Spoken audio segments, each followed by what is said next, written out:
everyone, and welcome to our webinar today, 5 ready-to-use approaches to rethink your digital marketing strategy. My name is Dayan, and I will be the moderator today on behalf of the prep team. In a minute, you will hear more from our guests today, and please feel free to type your questions in the chat box or in the QA box, and our panelists will take the time to answer all of them at the end of the presentation and the discussion.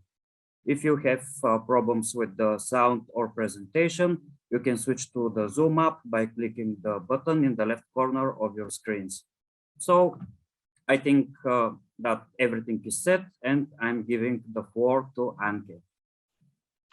Thank you very much, Dayan, and thank you for hosting us today.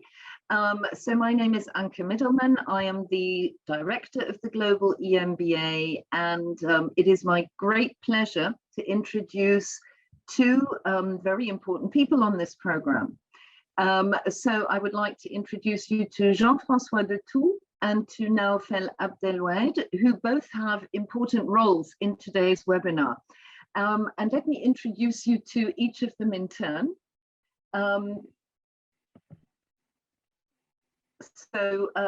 Jean-François is a professor in digital and strategic marketing in the program itself, and he brings with him a very rich bundle of experience. He's been an entrepreneur in e-commerce since 2009.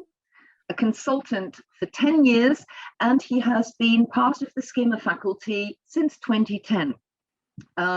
He's also launched a very successful master spécialisé in French for SKEMA Business School, and he is an integral part of the teaching team within the Global Executive MBA Program, and provides our students or our participants with very cutting-edge knowledge and experience in the field of digital and strategic marketing.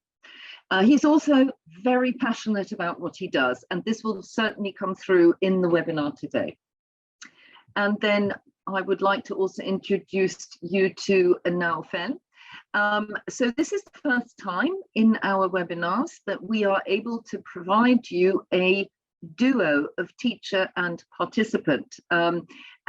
This is a match made in heaven for this webinar, because Naoufel, who has been following Jean-François' course, works in sales, and it has actually used the methods and tools that the two of them will be talking about today in his capstone project.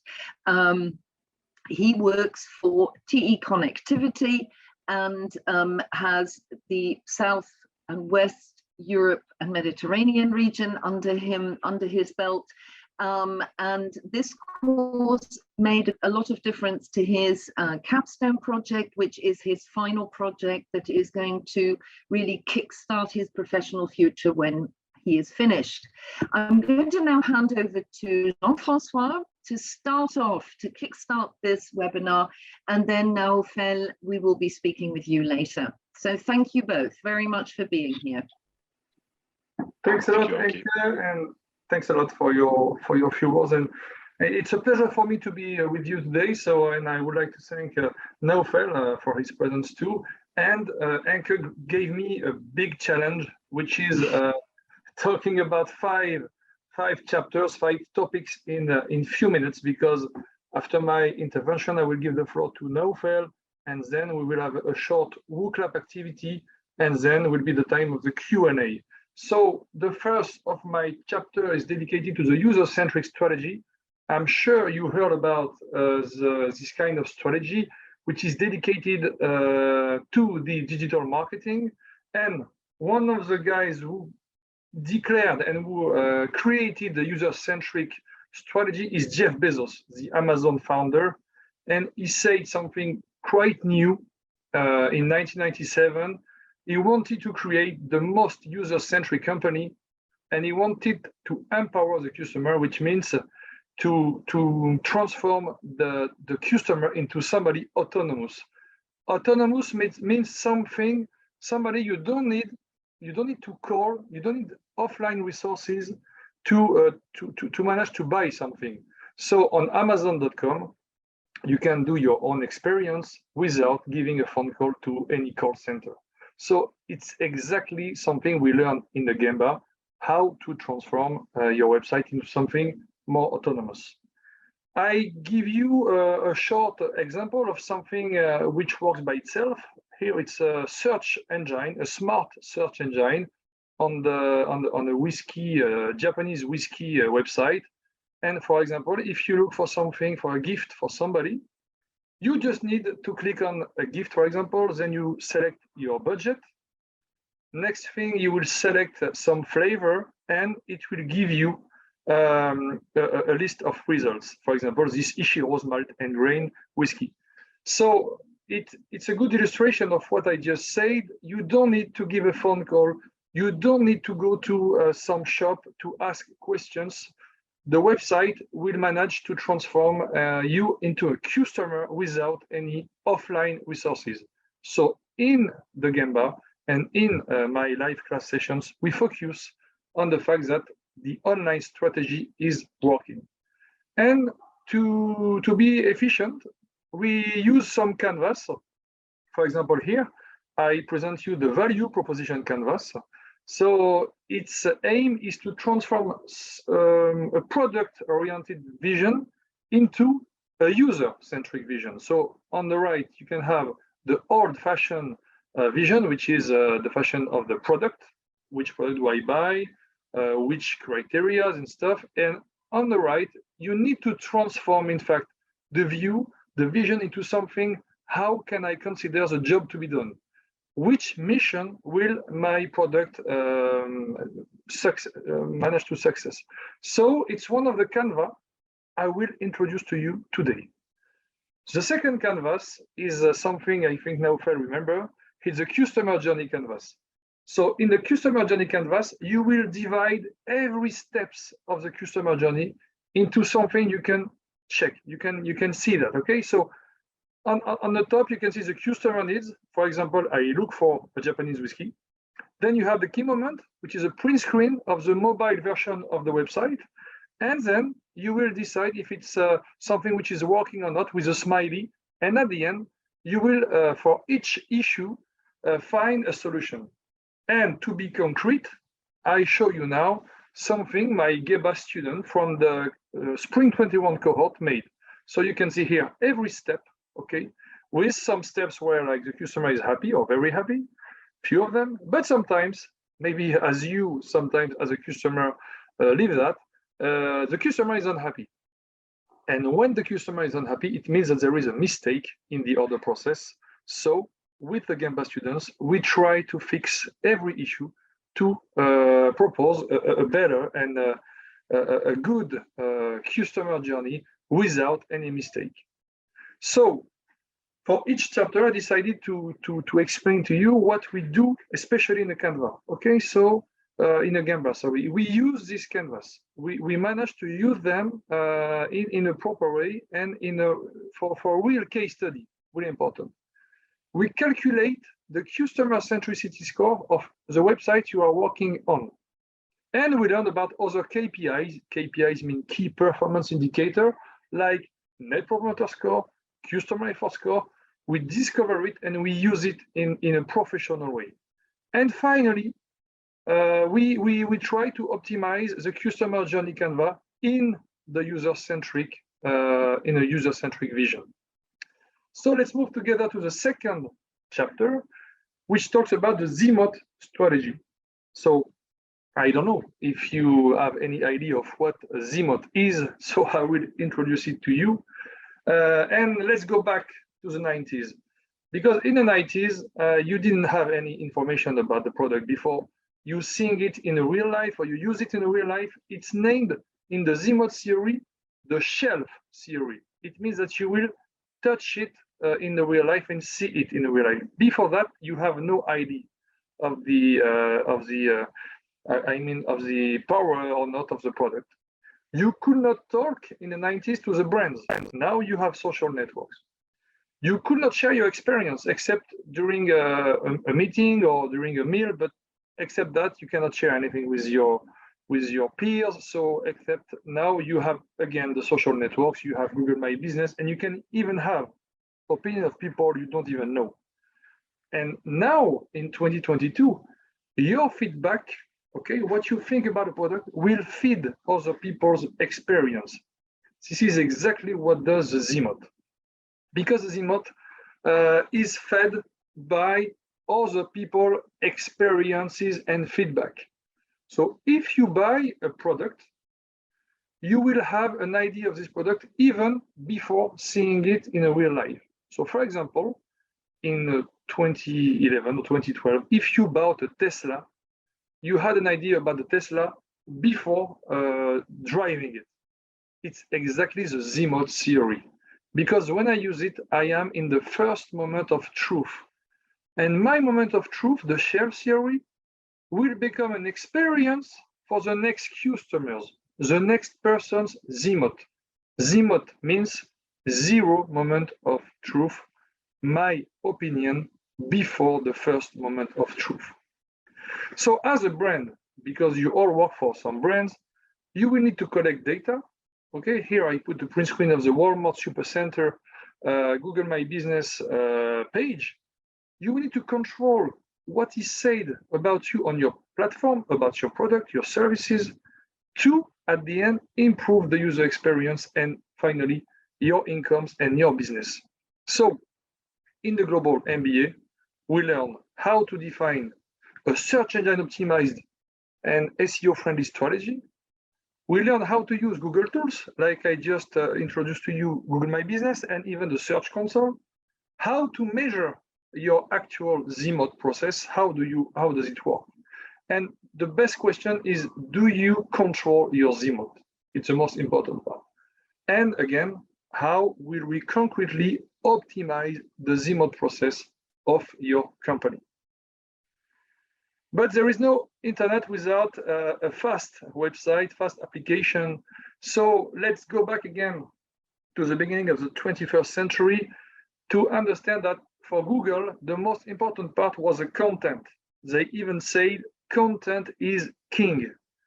But a few years ago, they decided to talk about as well popularity and speed, okay? And now they even talk about something they named core web vitals. So core web vitals are really technical KPIs calculating the speed, the pace of your website. And we will see later that this speed is really important for your strategy. So now Google bots are able to see the website like you do. 2 or 3 years ago, they were just able to calculate the code of the website. Now they are even able to calculate what a customer feels, which emotion he will have to decide your position in the search engine result pages. In other words, your core web vitals are some now ranking, ranking signals. We name them ranking signals. So I will not go too deep concerning the technical aspect, but we learn it in a Gemba again. So a few core web vitals we can see here. For example, I will just take one example. The largest contentful paint, the LCP, is the time you need to load the website and the global page. Okay, so here, for example, I just put an example later. This is one of the KPIs. We have as well the FID and the CLS, okay? And the core web vitals, as you can see here, became search signals for the page experience. It means that if your website is not attractive, is not user-friendly, it will disappear from the first page of Google. And you know where you can hide a dead body on the second page of Google results. So you need to be, and your company needs to be on the first page. You have some tools like Boost. We will learn how to use it in my live class session. So for example, here it's a success. This web page has a good score of 82%. It's a good thing. But here I made a test with the Walmart.com website, and you can see that Google says, Google Page Speed Insight, and I'm sure we'll send you the slides straight after, the core web vitals assessment has failed. So Walmart.com didn't succeed to the core vitals assessment, and they calculate 6 KPIs, including the LCP, the FID, and the CLS we just discovered together. Another amazing tool we discovered during the Gemba is the SEO site checkup score. You can calculate your SEO site checkup score with this tool, which is named SEO site checkup. And again, it will give you a score. And for each tool we learn to use, you will have a to-do list, okay, you can follow to improve this score. So again, in a Gemba, we learn together to measure your core vitals, to read it and use the tools like Boost, and finally, how to improve the speed, the pace of your website for your customer. The first topic is really interesting because as a Gemba student, you are a manager and you need to make decisions. You need to make strategical decisions for your company, including probably the ecological aspect. So first thing is that the digital world, okay, has a big carbon footprint. So I checked some studies, and apparently the digital world has as much emissions than the airline industry. And the predictions say that it will double by 2025.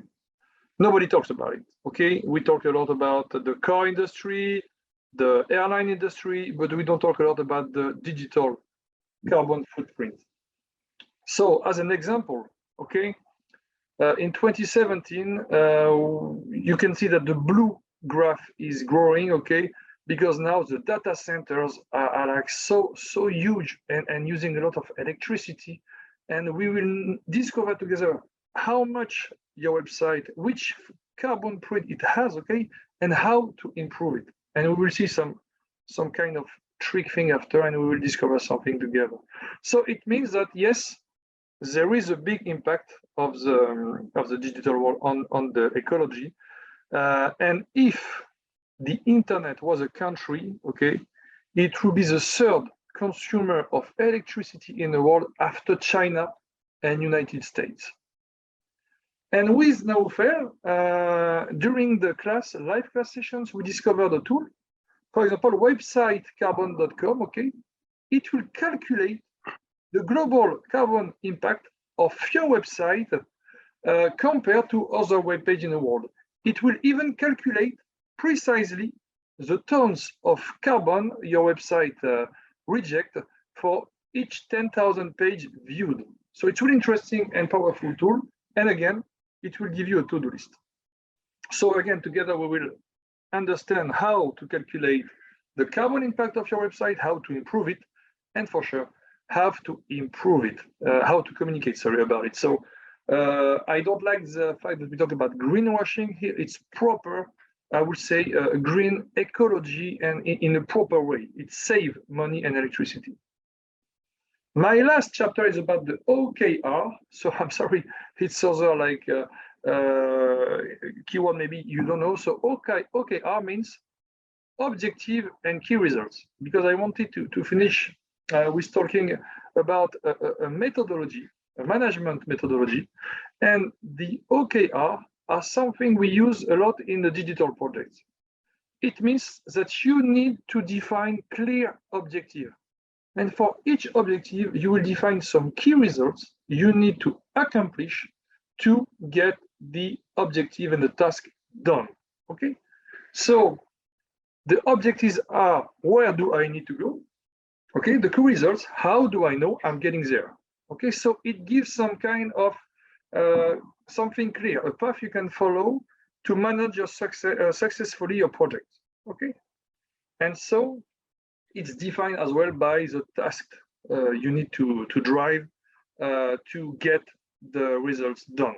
So in the Gemba, we learn how to use the objective key results frameworks, and for sure, we try in your projects to improve processes through the OKR. And in the Gemba, we respect the timeline because I'm proud it's 20 past 3 in France, so I respect the deadline. So you can see here a QR code. I have few questions for you on wooklab.com, 3 questions. It's going to be really fast, and then I will give the floor to Naufel with pleasure. So the code is SJSLGA, okay? Wooklab.com, or you can use the QR code if you prefer. I will give you a few seconds to go on Wooklab, okay? And I will start now, and I will ask you the first question, okay? Let's go. So I will ask you to give a rank to the 5 chapters we checked together. So did you prefer the OKR framework? Is it something relevant? The Z-Mode strategy, customer journey canvas, the part dedicated to the ecological website, or to the core web vitals? So as I remember, the OKR framework is a strategy dedicated to the management, the project management. Z-Mode, the fact that even before seeing a product, I have an idea about it. The customer journey canvas, to understand what your customer lives in a customer-centric way. The ecological website, or the core web vitals to get your website fast. Naufel, can you confirm me that the Wooklab session is working? Is it yeah, okay? It's working. Yeah. Perfect. Okay.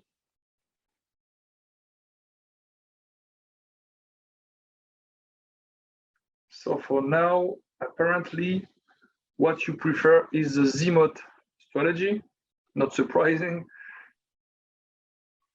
It's a really interesting theory we use in a digital to improve your image on Google.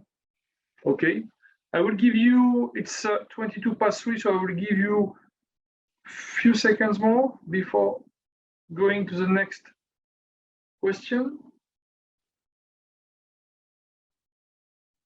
Okay, let's go to the second question. You have the opportunity to describe the webinar, what we talked about together, in one word. So I'll let you vote. And you can type one word to describe what you felt during this webinar. And after Naufel's intervention, I will have the pleasure to share with you the results. Okay, so I have the first feedbacks. Thank you. For now, nice comments. I can stay, Anke. Okay. It's 3:23. Short, yeah, we know. It was a challenge for me because, as Anke said, Naufel and I were passionate, so it's difficult to compact the content in 20-30 minutes, but it was a good challenge. Yeah. Okay, I see that you are feeling it's really, really interesting. Thank you. So I give you, let's say 10-15 seconds more, and we'll move to the next and last question. Okay, and now you can use the chat on Zoom. You can use the Wooklab to ask your question and comments. I will read both, okay? And Anke will take care of the questions. So now, Naufel, thanks a lot for your presence today, and I give you the floor. Thanks a lot. Thank you, Jean-François. Thank you, Anke. I want to thank you also for this opportunity to give me the chance to be part of this discussion. So can you switch to the next slide, please?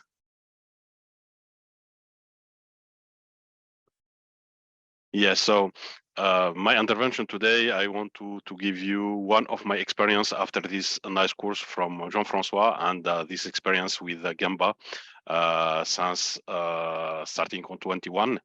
So as my background is mostly technical, and I changed between in my career to be part of the business for the sales. And it was a big challenge for me to improve or to increase my capacity of learning and my skill with more business skills. So on the Gemba, it was one of the chances that give it to me to achieve this goal. I hope that I will finish my capstone by end of this year, but I hope I already achieved one level of knowledge, and the skills helped me to improve my business as well. So I selected my capstone project related to my core business in the sales, and dedicate especially for B2B, for business to business customer. But as Jean-Francois, he mentioned from the beginning regarding the customer journey, everything can be started from the customer journey to improve customer experience, or to improve customer behaviors regarding your website, regarding your business as well. So through some pain point we can found in the customer journey, by focusing exactly for step by step in the customer journey, we can make our website more user-centric, and then nice experience, or nice live shopping experience for your customer, or for our customer as well. So, and with this experience you can get more marketing qualified lead, and this can be used later on to increase business, but also use it also to increase to improve the website, to improve the product as well. As you can see in the 5 known steps in B2C experience, it's starting from the awareness, go to consideration, later on the purchasing when you take your decision, the retention when you receive the order, and the last step is the advocacy. It's like the feeling, or your comment. The same experience will be apply for the B2B business, because in this we've seen that in the last few years there is more and more buyer, they are more connected, because they're using their experience in the live shopping to be implemented in the business to business activity. So the B2B buyer journey is the step as the customer may go through to discover the brand, the product, and the service, but also to complete their purchasing. So the buyer journey, it's encompass all the experience that customer may have from initial brand contact to completion of the purchasing process, and may related to a complete new customer, or take the form of new sales. The difference, we can say, the difference between B2B and B2C is mostly related to the sales cycle variation, the order volume, the logistic, and also the customer acquisition method is not the same method that user or customer can place an order directly in the e-commerce, like to a buyer for a company, he want to order equipment, or to want to order goods or thing from the website. From this new experience from digitalization, we can say it, I have the idea to get my capstone regarding the hybrid sales. For the next slide, please, Jean-Francois. So the hybrid sales I can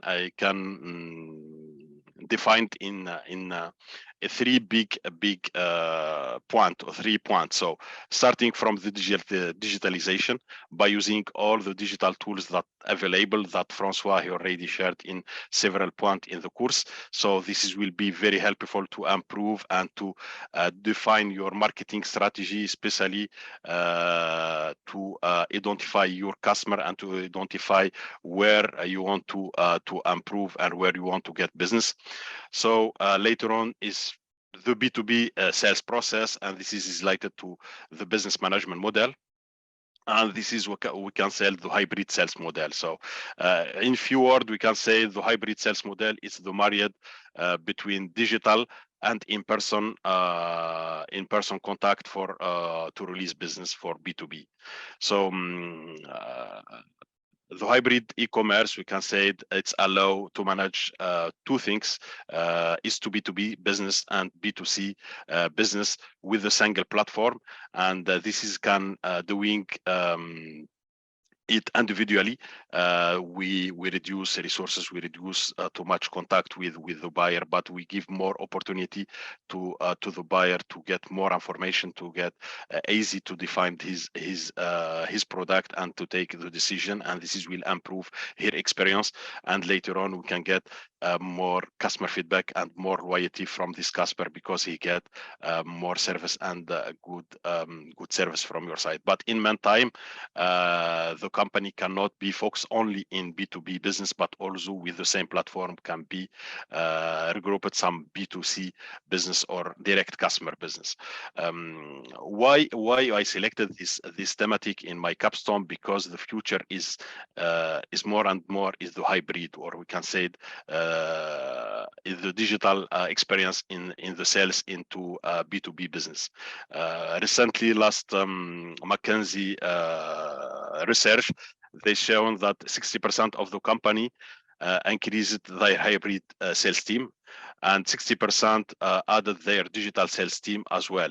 So some of them, they don't have digital teams before the COVID, but after the COVID, they are showing that there are more and more interactivity from the customer, from the B2B customer, we can say it, regarding digitalization and using the online channel. So this change grow in more in traditional roles, and improve it more the traditional rules. We don't see too much we can say sales rep visiting a lot of customer to convince them to place order, to convince them to select product, but mostly they are using the digital experience to get this order and to achieve the last step for the business. So to finish, we can say there is 3 benefits to adopt this hybrid e-commerce or hybrid sales strategy with a strong relationship, scale faster and cheaper, and expand your customer base. So this is more or less to give you an overview how we can use this 5 chapter presented by Jean-François from the beginning in your direct business, and one of the cases of the business that I already applied and I start to apply it in my business as well. I handle to Jean-François and Anki. Thank you. Thank you, Naufel. So we together managed the 35-minute challenge. it's 32 past 3. So thanks a lot, Naufel. So we have few questions. So Anke, I think we have questions straight made for the program director. So I will not answer to Sarah and Ben. And Anke, do you see those questions? Hang on, I do. Let me just come back. And I thought I would answer them, but I think maybe we will do that towards the end in a few minutes, so that if there are questions that are more specific to your webinar content, I think it would be nice to close that off first, and then to go into next steps or interest, taking things further after today. So there is a question which you may have seen, Jean-François, and I think it's one for you, on whether there is a win-win-win between the final user, the ranking in the SERP, and the ecological score. So yes, it's a good question, because if your website is faster, okay, it's better for your customer. So your customer will have a better user experience. Okay, he will come back to your website. We can check it through the Core Web Vitals. Then it will be good for Google and his ranking signals, because your website might be on the first page of Google if your website is fast. And finally, yes, it's a win-win-win, because it's good for the planet as well, because if your website is fast, it means that it uses less resources, so less electricity, so it will consume less electricity and reject less carbon. So yes, if your website is fast and all your pages are fast, yes, it's a win-win-win strategy. Okay. All right, thank you very much.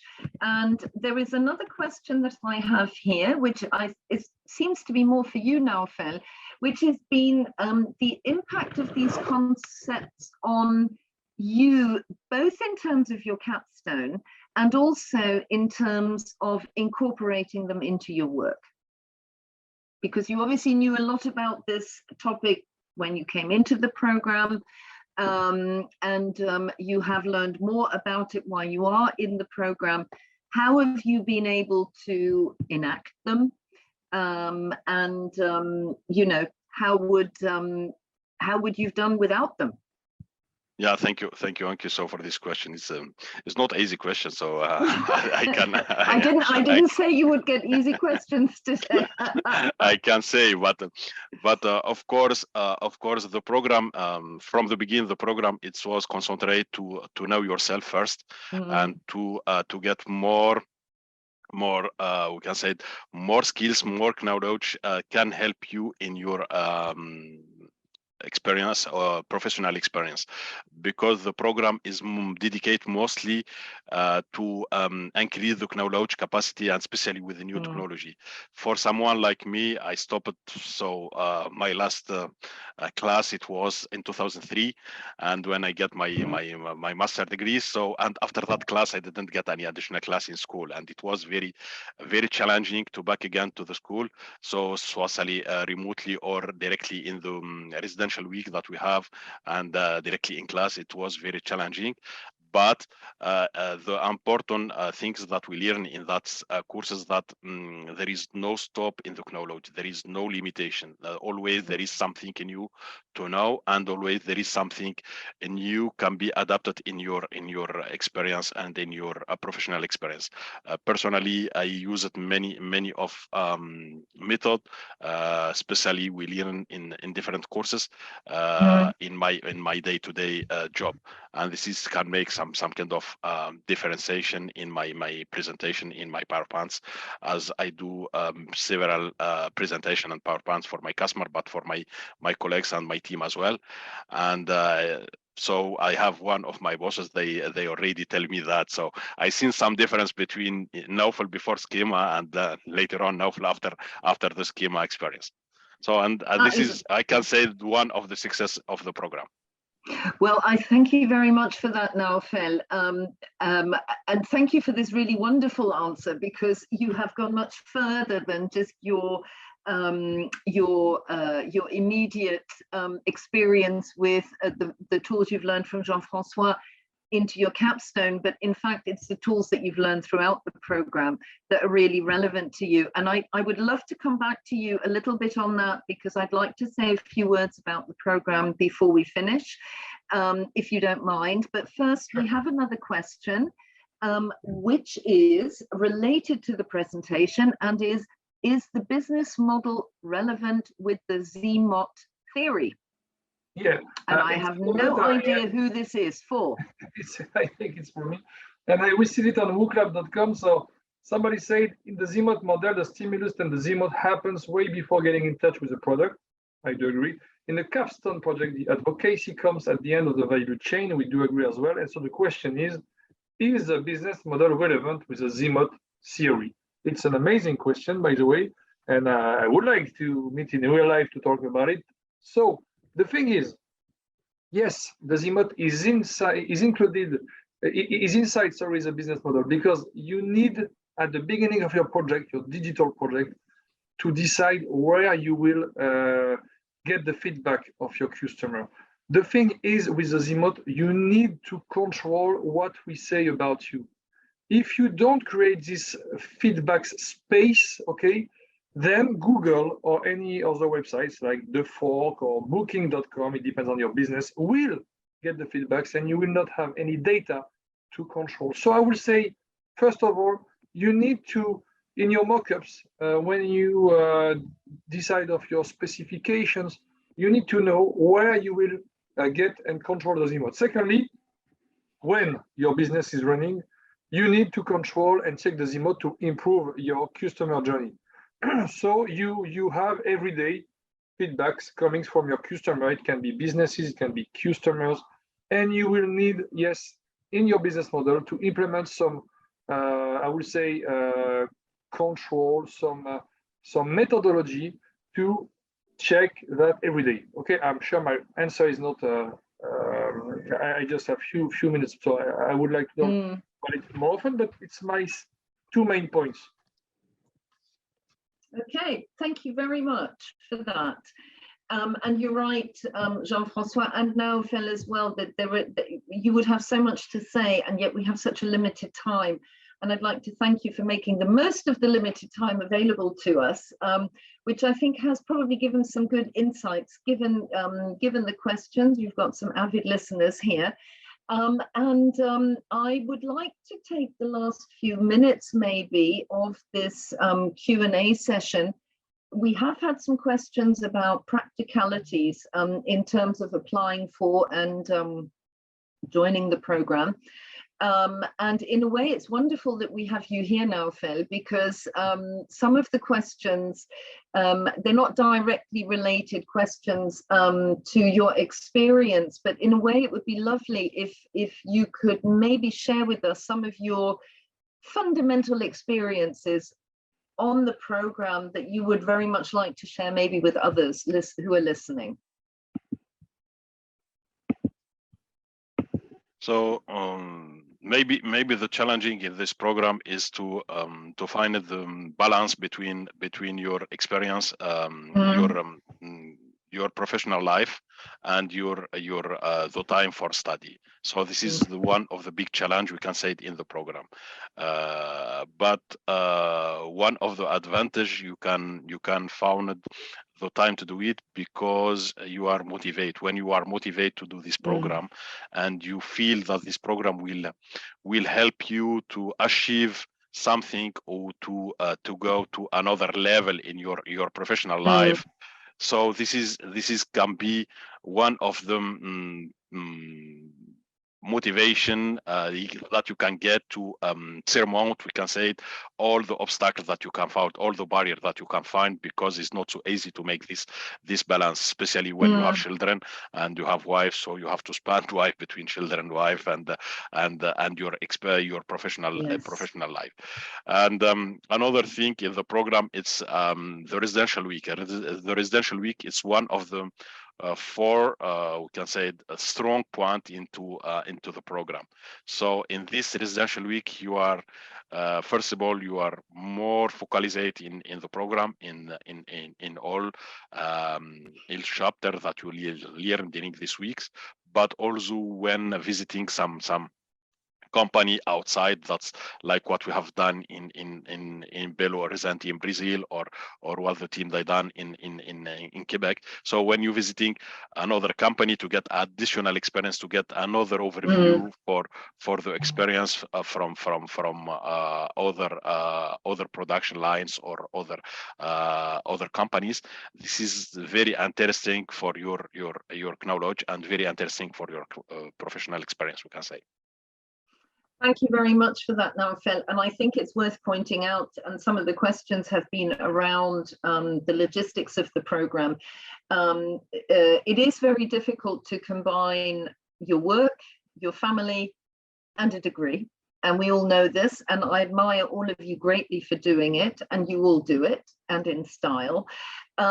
One of the things that you just mentioned is this idea of the residential weeks. And I think we need to highlight for people who are listening that we are a sort of blended program in that we have face-to-face residential weeks, but we also do a lot of study in a digital format, not just your digital marketing course, but many courses are live online classes like this sort of webinar. And also study time between you and your cohort to work on projects together. Did you find in your experience that was helpful, that you didn't have to maybe go to a campus every 10 days or something like that for a weekend of classes?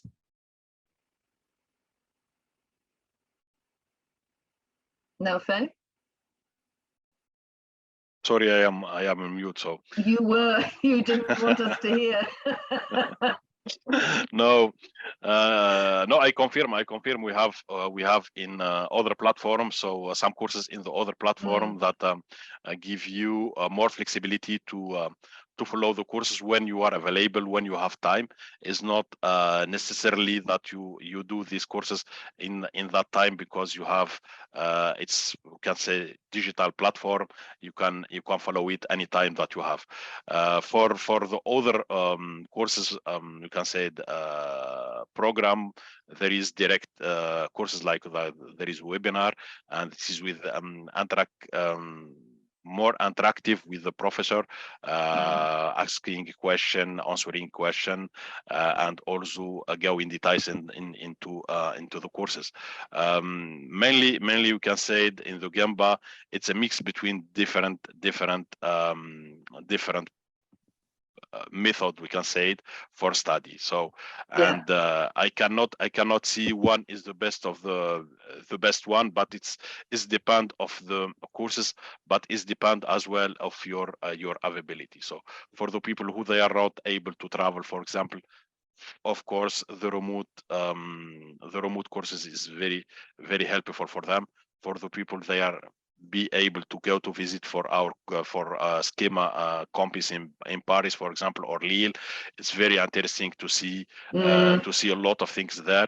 So and also for the people like me, sometimes who don't have time to be part in the course, to do the course later on, late during the night, but with another platform. So Okay, thank you so much for that. And I think we are kind of drawing to the end of this webinar. But what I would like to maybe show you is, and Jean-Francois, you may have to put the PowerPoint back on, because I would like to very quickly outline how you can get in touch with us if you would like to know a little bit more. So you've had one of our teachers, one of our students sort of showing you and demonstrating to you today the kinds of things that you might be learning, and also how they might actually change your approach professionally, and what you can come out with at the end of it.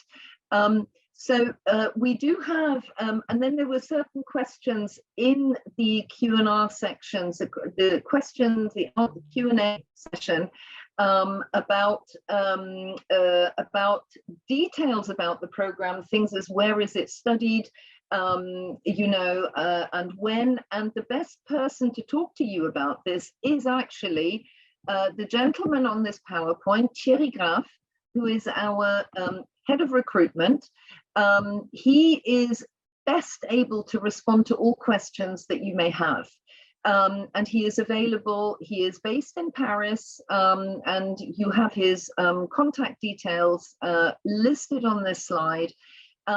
And I think it's worth noting that if you feel that you've looked for a program, you haven't quite got there to apply in time for a fall start, we still do have some places left. If you would like to join in the next month, you can do so. Thierry Graff is the person to go to, and he's also the person to talk to, obviously, for intakes later on than that. So rather than answering some of these very specific questions individually now, we will take note of your name and make sure that Thierry gets your information, or alternatively, if you contact him on executive.mba@skema.edu, he will be able to reply to you by email straight away. I think on that note, we are coming to the end of this webinar. I see Dayan coming back online. Are you my guide to tell me that we're coming to the end, Dayan? Hi again from the Unimai Prep team, and thanks for your great presentation. Thanks to all of you who joined today, and I just want to wish good luck with the academic journey of everyone in the webinar, and thanks to the team of SKEMA, and goodbye from us. Thank you very much. Thank you. And, Thank you. Goodbye. and I would like to thank you, Jean-Francois and Naufel as well, for the time that you've taken out today to be with us here today. It is greatly appreciated. And thank you very much, Dayan and the team, for your technical expertise and making this such a smooth hour. And thank you for your questions and your interest for those of you who've joined us. Thank you. Thank you.